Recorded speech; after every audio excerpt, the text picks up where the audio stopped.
journalists and patriotic duty in the case of the others to look into the case. But not Congress. Congress has no business at all.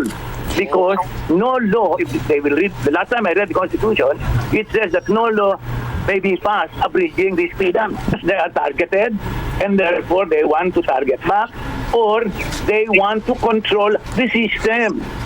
No? Meaning, everything is to their own. Okay, magandang araw po sa inyo lahat and welcome po ulit dito sa ating Youth na Tribunal PH channel mga kababayan. And nandito na naman po tayo para sa ating panibagong reaction video ngayon mga kababayan. Ito may, kung natatandaan yung mga kababayan, bago nag-recess yung Congress, may humabol pa na committee hearing mga kababayan patungkol doon sa mga issue ng sinasabi nilang fake news doon sa mga vloggers mga kababayan. Okay? So, piniframe nila na lahat ng mga vloggers ay fake news. Okay? Pero again nga, based sa nakikita natin, kahit itong mga kongresista, mga kababayan, o lahat ng mga kandidato, nagbabayad din ito ng mga vloggers para i-promote ang kanilang kampanya, mga kababayan. Kaya basically, naka-benefit din sila nito. And of course, nakikita natin na nung nag-umpisa yung tri-committee hearing, nakita at diniscuss din natin sa isang video natin na talaga ang nahuli natin yung kung anong goal nila dito. Hindi para gawin yung or gumawa ng batas patungkol dyan kasi nga medyo hindi yan pwede sa tingin natin. At doon nga lumabas na ginawa lang nila yan para tiryahin yung mga vloggers na nag-express ng kanilang opinion na hindi nila nagustuhan mga kababayan. Eto, may isang journalist mga kababayan na itong tri-committee nila, lalo na itong ginagawa, kasi ang leader dyan mga kababayan, ang head ng committee dyan is yung paborito nating artista mga kababayan, si Dan Fernandez mga kababayan. Yung tinatawag ni Attorney Topacio na Mr. Google. Attorney Google pala. Eto, ang tindi nito mga kababayan. Kasi nga, pinapakita talaga dito na itong mga kongresista mga kababayan, walang alam dito sa batas. Kalain nyo, mambabatas, yet walang alam sa batas. Okay? So ito, umpisa natin. By the way, paki-like and share ng videos natin mga kababayan and then paki-subscribe na rin po sa channel natin. Ito, umpisa na natin. Galing ito sa ANC mga kababayan. Veteran journalist Vergel Santos. Interview nila. Ito, umpisa natin. What do you think about this probe? I mean, your real opinion of the probe that's happening. It seems to me that Congress itself doesn't have any idea of relationships in a democracy. Why do you say so? Congress doesn't have idea.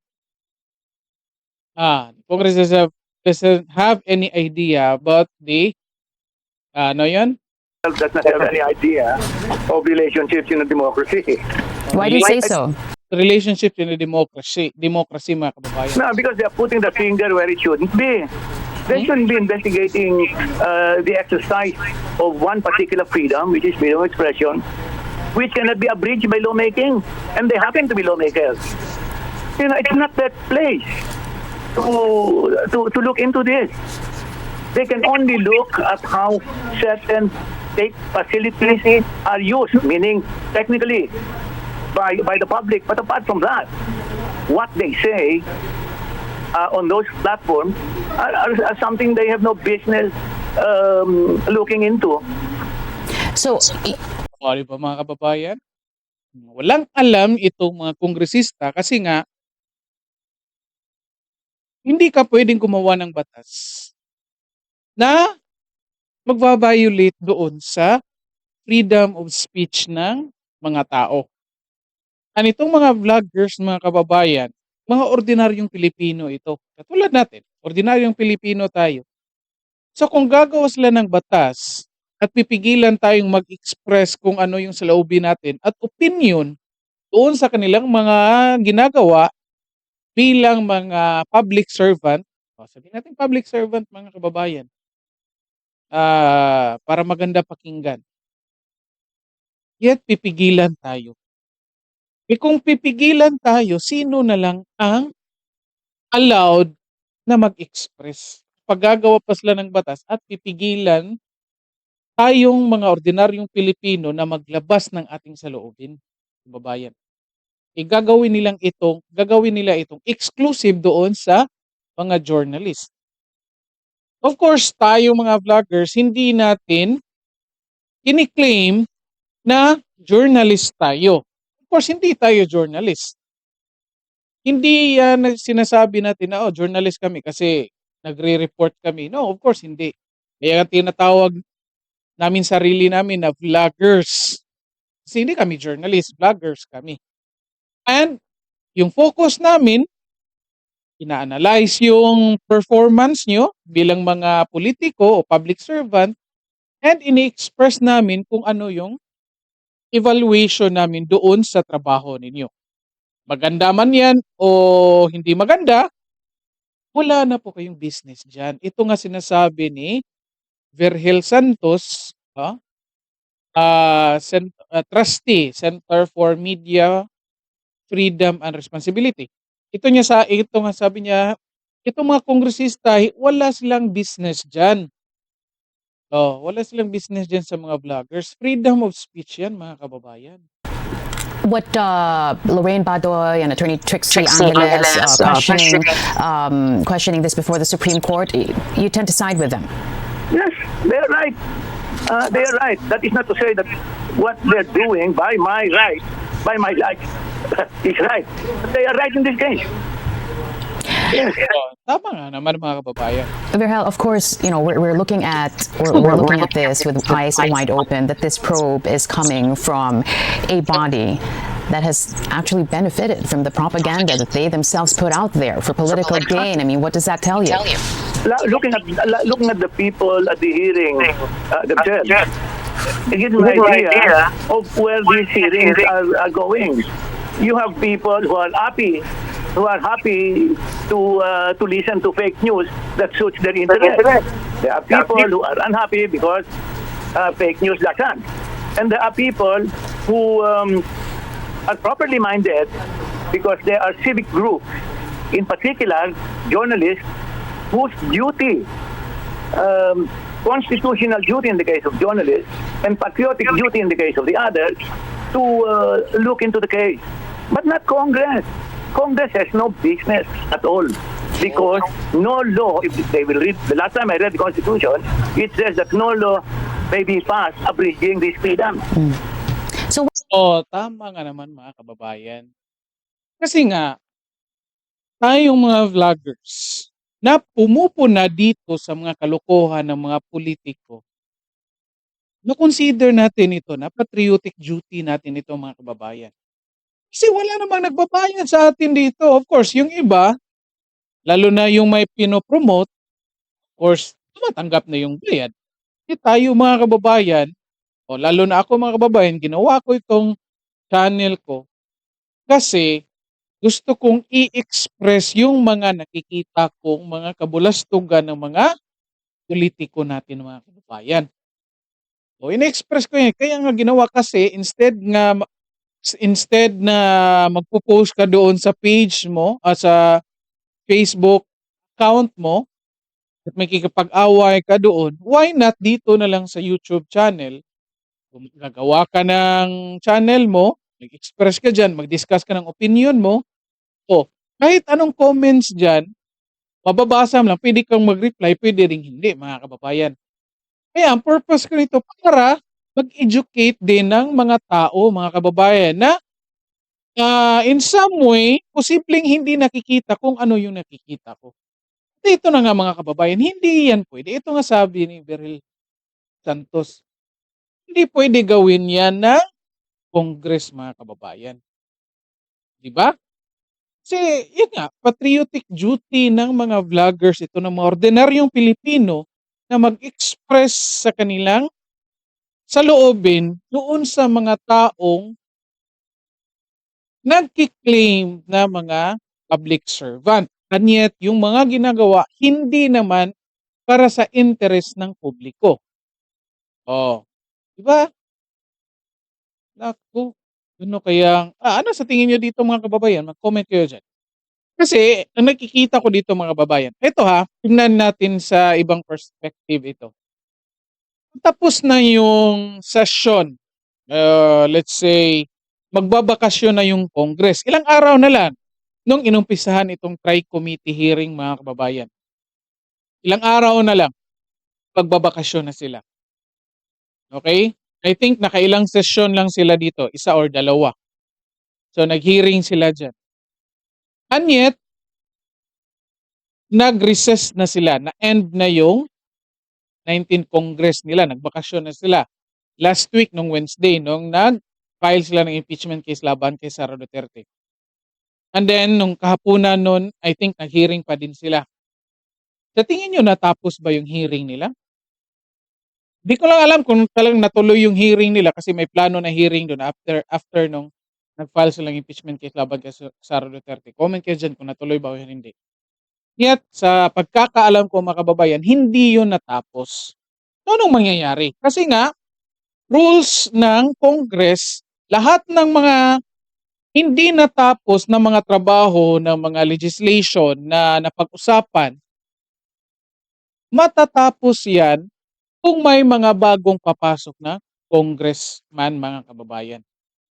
So, ibig sabihin, ipa-file yan ulit, then i-discuss. So, basically, kung sinong babalik dyan, kung yung iba, I think ito si Dan Fernandez mga kababayan, hindi na ito babalik kasi end na yung term niya, iba yung tinatakbuhan niya ngayon. Ano na mangyayari dyan sa tri-committee hearing? Most likely mga kababayan, mawawala yan ng silbi. So, pinapakita dito na nagsasayang itong mga tao, mga kongresistang ito, ng resources ng government galing sa pera ng taong bayan. Tingnan ninyo. Oh. Tingnan nyo dyan. Ano? May pagkain. Gumagamit ng kuryente, aircon yan. Ano pa? Tingnan nyo lahat. Di ba? Inimbitahan yung mga resource person. Binibigyan niya ng pagkain. Magkano budget niya? So, sinasayangan nila yung resources ng taong bayan, mga kababayan. Ito pa.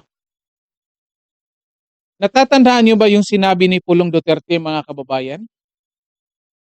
Sa tingin nyo ba, hindi yung totoo na yung mga dadalo sa mga hearings, mga kababayan, sinasabi ni Pulong Duterte na mayroong matatanggap yan, mga kababayan.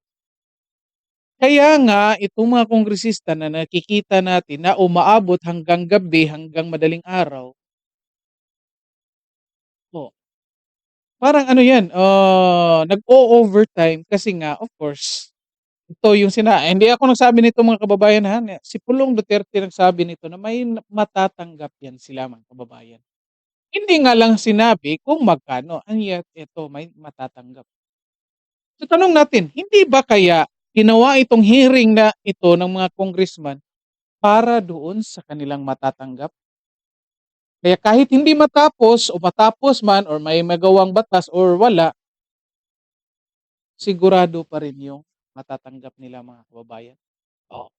Okay, dyan ko na sa tingin nyo dito. Ito, pagpatuloy natin. So what then do we do, Vergel, with misinformation, disinformation that's happening? I mean, you and I have had numerous conversations about this. What do you do with that then? Go ahead. You battle that with truth, or you find out the truth vendors, the liars, and everybody else, and then take them to court and let them pay for the wrongs they have done in court.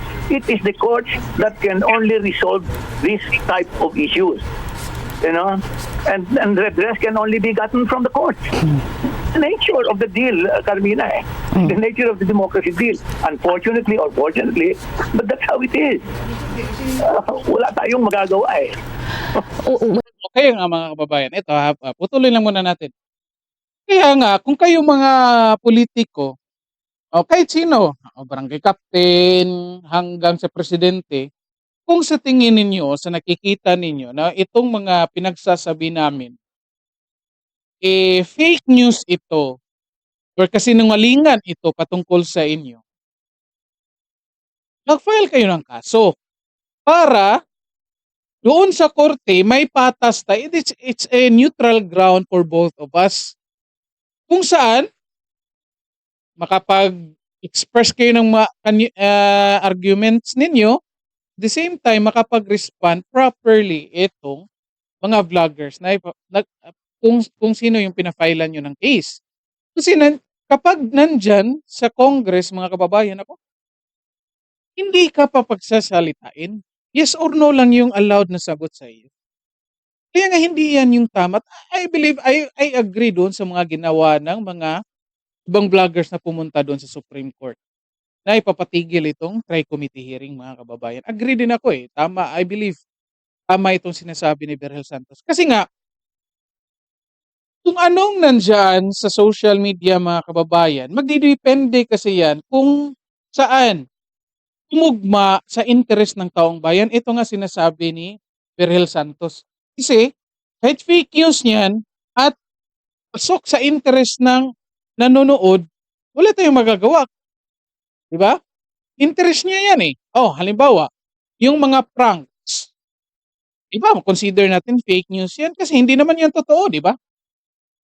And yet, ang daming nanonood kasi pasok sa interest nila, mga kababayan. Okay?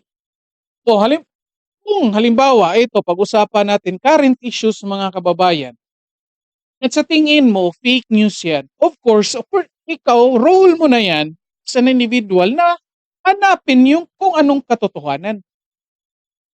Kaya nga, again, isa din ito sa rason nga gumawa tayo nitong channel natin para tignan natin sa iba't ibang perspektibo yung mga rini-report ng mainstream media. Para makita ng ibang tao kasi yung mainstream media, ito lang pinapakita. Diba?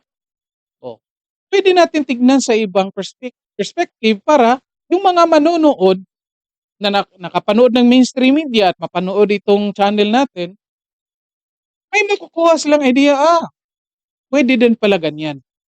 Ganyan din palang mangyayari. O, ibang perspective. Opinion mo yan. O kung opinion, automatically considered ba natin na fake news, mga kababayan? Mag-comment kayo dyan. When you see the lawmakers, Brihal, all of a sudden taking interest into freedom of expression and truth-telling and the rise of disinformation, really, what comes to mind? No, because they are targeted and therefore they want to target back or they want to control the system. No? Meaning everything is to their own interest. I saw Congressman Marcoleta there. He was unhappy with certain fake news. I can understand that. But that is no reason, even if there were more congressmen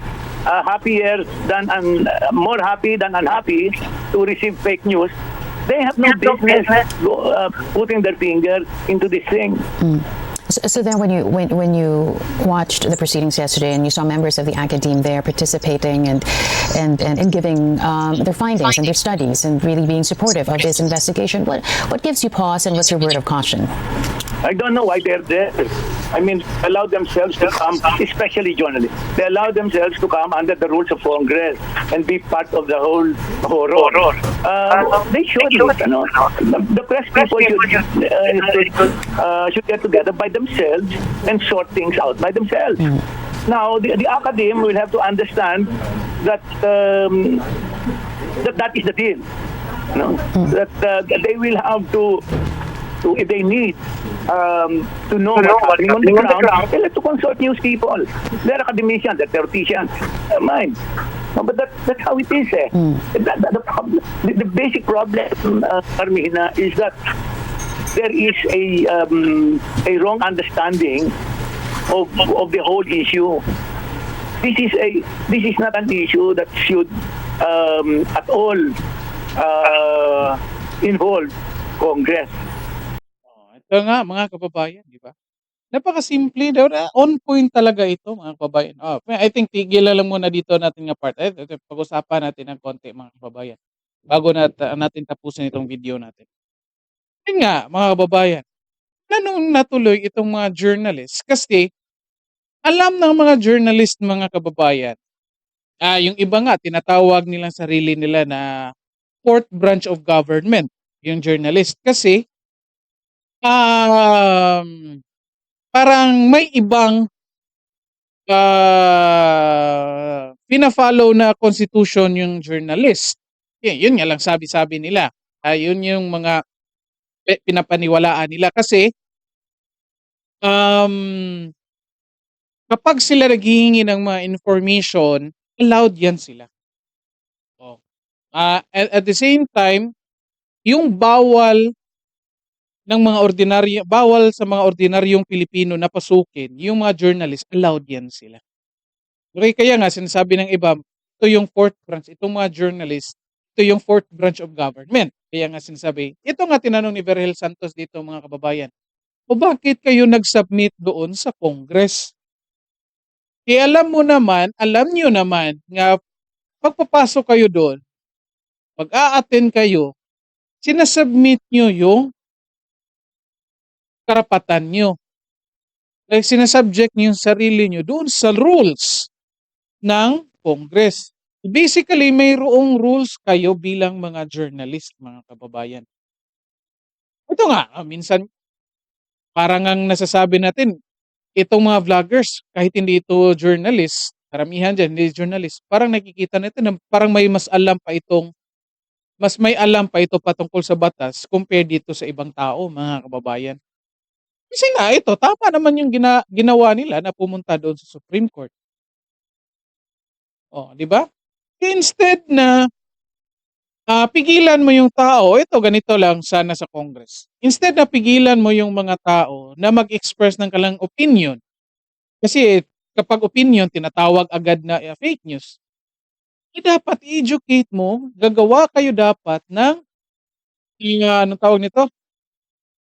Polisiya kung saan or law or batas na magtuturo or i-require yung lahat ng tao na mo-undergo ng orientation or training para labanan yung fake news, mga kababayan. Kahit nga dito sa channel natin, opinion ko, ini-express ko, ang daming magko-comment na fake news daw, fake news. Paano maging fake news? Nagpapakita na nga tayo ng videos dito na para proof doon sa mga pinag-usapan natin bago tayo mag-express ng opinion. Katulad ng ginagawa ko ngayon. May video akong pinakita kung saan pinag-usapan ito, and then naglabas din ako ng aking opinion, mga kababayan. And yet, sasabihan pa rin ako ng fake news, walang problema. Kasi opinion yan ng taong bayan. Okay? And parte yan ng freedom of speech ninyo. Hindi ko kayo pwedeng pigilan dyan. The same thing din dito sa mga kongresista, mga kababayan. Yan lang kasi problema. Nag-submit itong mga taong ito. Okay? Kasi nga raw, may mga researchers na nag-claim na mga researchers na nasiyahan yung mga taong rampant yung fake news sa social media. Rampant yan. Kasi magdidepende yan sa interest ng tao, mga kababayan. Ang dami, again, para sa akin yung mga pranks, fake news yan. Hindi naman ito totoo yan, di ba? And yet, na-entertain yung mga tao, edi nanonood sila. Ano pa? Basta mga kababayan, madami dyan. Yet, tayo lang dito, pag mayroong binabalita or inilabas na balita, of course, titignan natin yan kung totoo ba yan. Kaya nga karamihan sa mga videos na pinapakita ko dito na kinokomentahan, galing dito sa mainstream media, mga kababayan. Kasi nga, may tiwala tayo sa mainstream media. Sa atin lang lagyan lang natin ng ibang perspektibo para meron ding ibang side na makita yung taong bayan. Okay? Kaya nga dito, again, ano na mangyayari ngayon? Nag-end na yung sesyon ng Congress, mga kababayan, edi tapos na rin ito. Anong resulta? May batas ba na nagawa or wala? Di natin alam. I think wala. Kasi nagbakasyon na sila, nagkampanya na sila, mga kababayan. Anong nangyari diyan? Mayroon bang return of investment diyan sa hearing na 'yan? Diyan sa mga resources na ginamit, nagkaroon ba ng return of investment katapos diyan? Kayo na sumagot diyan, mga kababayan. Okay? So dito na lang po muna tayo, and then paki-like and share ng video natin para makita din ng iba. Then paki-subscribe na rin po sa ating channel. Okay, maraming salamat sa lahat at magandang araw sa inyo.